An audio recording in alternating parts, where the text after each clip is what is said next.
Good morning. This is Cynthia with Morning Devotions. And today we are looking at the story of Jonah. We're actually in day 17. And our scripture this morning is found in Jonah chapter 1, verses 1 and 2. Let me go ahead and read it. The word of the Lord came to Jonah, the son of Atama, not quite sure how to pronounce that, saying, "Arise and go to Nineveh, the great city, and cry against it, for their wickedness has come up before me." Now, according to the writer of our devotional book, she states that Nineveh was a terrible city and that they inflicted terror, physical and emotional, psychological, on their enemies, specifically Israel. Not sure where she got that. I trust her because I believe that she's a woman of integrity and a woman who loves God and studies the word. I wasn't able to find that, but we do know that Jonah did not want to go there. And because he did not want to go there, he went and did some other things. And so he disobeyed a direct call from God to go and do something. Specifically today, I want to talk about what is it that God has his finger on in your life that you don't want to do, or possibly a person in your life that you don't want to deal with, that God may have his finger on. That could be unforgiveness, could be some unresolved anger. It could be towards another person. It could be towards yourself. It could be towards God himself. You may be being asked by God to do something or to address a specific thing in your own life.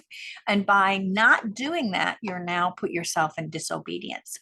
And any portion of partial disobedience is disobedience. We must obey God fully in order to be obedient.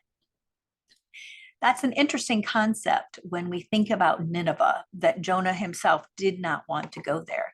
And we will say, psychologically or emotionally, or sometimes with our friends, I just don't want to go there. And that may be some sort of emotional safeguard that we put up in our life. And God may be tapping on your heart. He may be tapping on your emotions, saying, I need to get to this space. My question for you today is, there's some form of Nineveh in your life that God is putting his finger on, but you're not wanting to go there.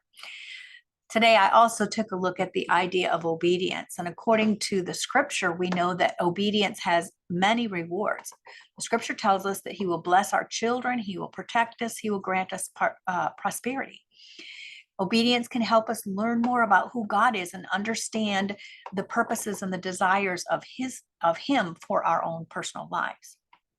Obedience can also lead us to personal growth, because any area that we wall off is an area in which we are stunted in our growth and in our spiritual life.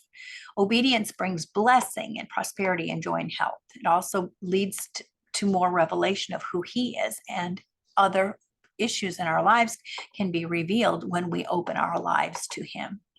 And obedience can lead to a life of fulfillment and contentment.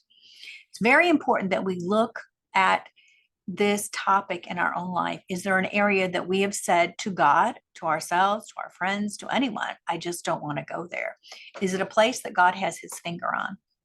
You know, Hebrews chapter 11, verse 1 says, without faith, it's impossible to please him. For he who comes to God must believe that he is, and that he's a rewarder of those who diligently seek him. When we wall our life off in an area and don't allow God to go there, that's an area in which we're not allowing faith, we're not allowing God in, and we're not allowing him to deal with. That's a serious flaw, and it's a serious problem in our life. And I really appreciate the author of our devotional bringing this particular topic to our attention. I love her quote on page 68. Turn your never into a now and watch Nineveh burst open with eternal possibilities. So my question today is, what or who is your Nineveh? And will you be obedient?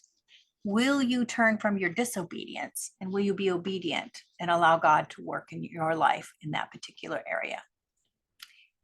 It's not a problem to have a Nineveh in our life. It's a problem when we don't obey. And if you're having trouble with obedience, get some help.